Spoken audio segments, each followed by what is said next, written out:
ഒരുപാട് ആലോചിച്ച് എടുത്തൊരു തീരുമാനമാണ്. ഞങ്ങളുടെ വികസന കാഴ്ചപ്പാടും അവരുടെ വികസന കാഴ്ചപ്പാടും ഒന്നായി കാണുന്നു.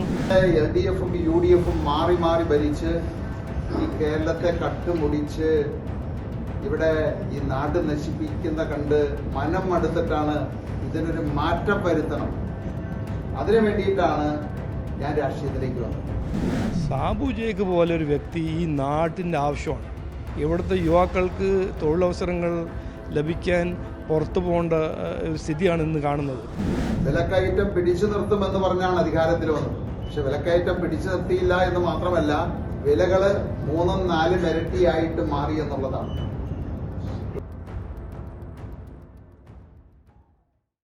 നമസ്കാരം.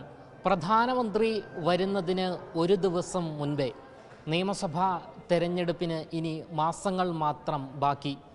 NDAയിൽ ഒരു മിന്നൽ നീക്കം ഉണ്ടായിരിക്കുകയാണ്, ഒരു അത്ഭുതം പിറന്നിരിക്കുകയാണ്.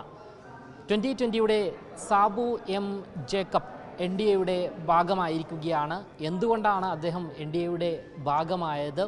അത്തരത്തിലൊരു തീരുമാനത്തിലേക്ക് എത്തിയത് എങ്ങനെയാണ്?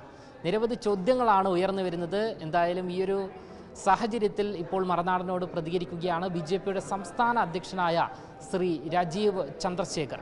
എല്ലാം നോക്കി, ഞങ്ങൾക്കെല്ലാം സന്തോഷകരമായ ഒരു ദിവസമാണ്. കാരണം അദ്ദേഹം ഒരു സക്സസ്ഫുൾ ഓൺട്രപ്രണറുമാണ്, തൊഴിലവസരങ്ങൾ സൃഷ്ടിക്കുന്ന ഒരാളുമാണ്. അതിനൊപ്പം 12-14 കൊല്ലമായിട്ട് രാഷ്ട്രീയം ചെയ്യുന്ന ആളാണ്. LDFൻ്റെയും UDFൻ്റെയും രാഷ്ട്രീയത്തിൻ്റെ എതിരെ. അപ്പോൾ അങ്ങനത്തെ ഒരു വ്യക്തി NDAയിൽ ചേരുന്നു. ഞങ്ങളുടെ വികസന കാഴ്ചപ്പാടും അവരുടെ വികസന കാഴ്ചപ്പാടും ഒന്നായി കാണുന്നു. വികസിത കേരളം നമ്മുടെ ഒരു ലക്ഷ്യം, ദൗത്യമായി എന്ന് കാണുമ്പോൾ ഞങ്ങൾക്കെല്ലാം സന്തോഷമാണ്. NDAക്ക് ഒരു വലിയ ഫോഴ്സുമാണ്, ഒരു മൊമെൻറ്റം കിട്ടും. പിന്നെ അതിൻ്റെ അപ്പുറം ജനങ്ങൾക്കൊരു വിശ്വാസം വരും. ഇത് BJP NDAൻ്റെ മാത്രമല്ല, 2020 പോലെ ഒരു പാർട്ടിയും ഈ വികസിത കാഴ്ചപ്പാടിന് പിന്തുണ കൊടുക്കുന്നു. ഇത് നാടിൻ്റെ ആവശ്യമാണ്, നാടിൻ്റെ ഭാവിക്ക് വേണ്ടി ഒരു വലിയ പ്രധാനപ്പെട്ട ഒരു കാര്യമാണെന്ന് അവരും അങ്ങനെ വിചാരിക്കാൻ തുടങ്ങും. സാർ, വരും ദിവസങ്ങളിൽ നിയമസഭാ തെരഞ്ഞെടുപ്പ് അടുത്തിരിക്കുന്നു. അപ്പോൾ പ്രമുഖ നേതാക്കൾ മറ്റു പാർട്ടികളിൽ നിന്നുള്ളവരോ മറ്റോ BJPയിലേക്ക് വരാനുള്ള സന്നദ്ധത എന്നോട് ചോദിച്ചത് ഒരു 6-7 മാസം മുമ്പേ ആ ഒരു മാധ്യമസുഹൃത്ത് ചോദിച്ചപ്പോൾ ഞാൻ അന്ന് പറഞ്ഞതാണ്, ഞങ്ങൾക്ക് അങ്ങനെ ഒരു കണ്ടീഷനോ വലിയ ഇതൊന്നും കൊടുക്കാനോ തരാനോ ഒന്നുമില്ല. BJP NDAക്ക് ഉള്ളത് എന്താണ്? നരേന്ദ്രമോദിജീൻ്റെ കാഴ്ചപ്പാടും 11 കൊല്ലം ട്രാക്ക് റെക്കോർഡും. ഇവിടെ ഞങ്ങളുടെ വികസിത കേരളം സൃഷ്ടിക്കാൻ ഞങ്ങളുടെ ഒരു ആഗ്രഹവും താല്പര്യവും. അതിനുവേണ്ടി 24 hours 365 ദിവസം പോളിറ്റിക്സ് ഓഫ് പെർഫോമൻസിന് വേണ്ടി പ്രവർത്തിക്കാൻ തയ്യാറാണ്. ആ കാഴ്ചപ്പാടിൽ വിശ്വസിക്കുന്നതും ആ കാഴ്ചപ്പാട് ഇഷ്ടപ്പെടുന്ന ആരാണെങ്കിലും, രാഷ്ട്രീയക്കാരാണോ സാധാരണക്കാരാണോ, അവരെല്ലാം ഞങ്ങൾ സ്വാഗതം ചെയ്യാൻ തയ്യാറാണെന്ന് ഞാൻ അന്ന് പറഞ്ഞാണ്, ഇന്നും അതന്നെ പറയുന്നത്.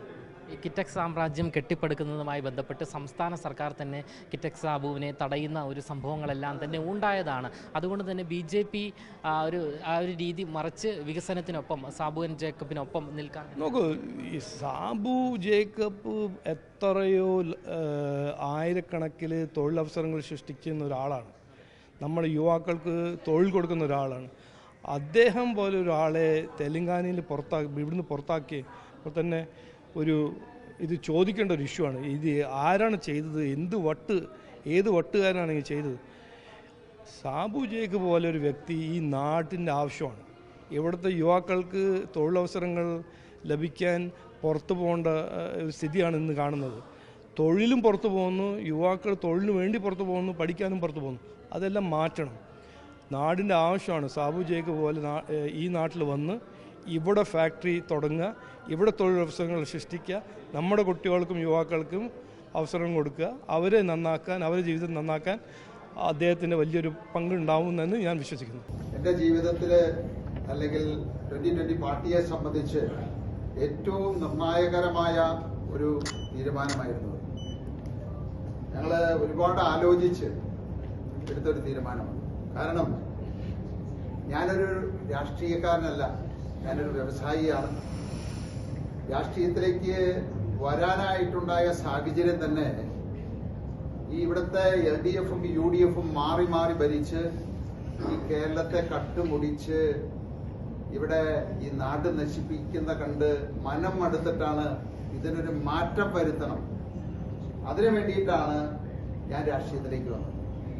അങ്ങനെയാണ് ഞങ്ങൾ 2020 എന്ന ഒരു പാർട്ടി ഉണ്ടാക്കിയതും കഴിഞ്ഞ 14 വർഷക്കാലമായി ഞങ്ങളുടെ പാർട്ടി ഒഫീഷ്യലായിട്ട് രജിസ്റ്റർ ചെയ്തത് 10 വർഷമേ ആയിട്ടുള്ളൂ. പക്ഷെ 14 വർഷമായിട്ട് ഞങ്ങൾ കേരളത്തിന്റെ വികസനത്തിന് വേണ്ടിയിട്ട്, ജനങ്ങളുടെ ക്ഷേമത്തിന് വേണ്ടിയിട്ട് ഒട്ടനവധി മാതൃകാപരമായ കാര്യങ്ങൾ ഞങ്ങൾ നടപ്പിലാക്കി. അതിന്റെ ഏറ്റവും വലിയ ഒരു ഉദാഹരണമാണ് ഭക്ഷ്യസുരക്ഷ. അതായത് ഇന്ന് നമുക്കറിയാം, ഈ കഴിഞ്ഞ 10 വർഷക്കാലം കൊണ്ട് പിണറായി സർക്കാർ ഭരിച്ച് വിലക്കയറ്റം പിടിച്ചു നിർത്തുമെന്ന് പറഞ്ഞാണ് അധികാരത്തിൽ വന്നത്. പക്ഷെ വിലക്കയറ്റം പിടിച്ചു നിർത്തിയില്ല എന്ന് മാത്രമല്ല, വിലകള് 3-4 ഇരട്ടിയായിട്ട് മാറി എന്നുള്ളതാണ്. ഇവിടുത്തെ ഒരു സാധാരണക്കാരന്, പാവപ്പെട്ടവന് ജീവിക്കാൻ പറ്റാത്ത, ഒരു നേരം പോലും വയറ് നിറച്ച് ഭക്ഷണം കഴിക്കാൻ പറ്റാത്ത സാഹചര്യത്തിലേക്ക് കാര്യങ്ങൾ നീങ്ങിയിരിക്കുകയാണ്. അപ്പോ ഈ കേരളത്തെ മാറ്റിയെടുക്കാനായിട്ടുള്ള ശ്രമത്തില് ഞങ്ങൾ ഒറ്റയ്ക്ക് നിന്ന് കഴിഞ്ഞാൽ തീർച്ചയായിട്ടും അത് എത്രത്തോളം പ്രായോഗികമായിട്ട് നടപ്പിലാകും എന്നുള്ള ഒരു ആശങ്ക ഉണ്ടായിരുന്നു. അതിനേക്കാൾ ഉപരി ഞങ്ങളുടെ വളർച്ച കണ്ടുകൊണ്ട് ഈ കഴിഞ്ഞ ത്രിതല പഞ്ചായത്ത് തെരഞ്ഞെടുപ്പില് ഈ 2020 എന്ന് പറയുന്ന പാർട്ടിയെ ഈ ഭൂമിയിൽ നിന്ന് തന്നെ ഉന്മൂലനം ചെയ്യണം എന്നുള്ള ഉദ്ദേശത്തോടു കൂടി ഇവിടുത്തെ LDFും UDFും കൂടാതെ വെൽഫെയർ പാർട്ടി, PDP, SDPI അങ്ങനെ 25 രാഷ്ട്രീയ പാർട്ടികള് ചേർന്നൊരു സഖ്യമുണ്ടാക്കി, ജനകീയ മുന്നണി. അവരങ്ങനെ 25 പാർട്ടികൾ ഒന്നിച്ചു നിന്ന് ഒരേ സ്ഥാനാർത്ഥികളെ നിർത്തിയാണ് ഞങ്ങൾ മത്സരിച്ച സ്ഥലങ്ങളിലെല്ലാം അവര് ഞങ്ങളെ നേരിട്ടത്. അപ്പോ അത് തന്നെ ഈ പ്രസ്ഥാനം എത്രത്തോളം മനുഷ്യരുടെ മനസ്സുകളിൽ, സാധാരണക്കാരുടെ മനസ്സുകളിൽ എത്തിച്ചേർന്നിട്ടുണ്ട് എന്നുള്ളതിന്റെ ഉദാഹരണമാണ്. അപ്പോൾ ഞങ്ങളെ ഈ ഭൂമിയിൽ നിന്ന് തന്നെ ഉന്മൂലനം ചെയ്യണം എന്ന് തീരുമാനിച്ച് അവര് ഒരേ സ്ഥാനാർത്ഥികളെ ഒരേ ചിഹ്നത്തിൽ, ഇത്തവണ എനിക്ക് തോന്നുന്നു കേരളത്തിന്റെ ചരിത്രത്തിൽ തന്നെ ആദ്യമായിട്ടായിരിക്കും LDFും UDFും സ്വന്തം ചിഹ്നത്തിൽ മത്സരിക്കാതിരുന്നത് 2020 മത്സരിച്ചിരിക്കുന്ന പ്രദേശങ്ങളിലാണ്.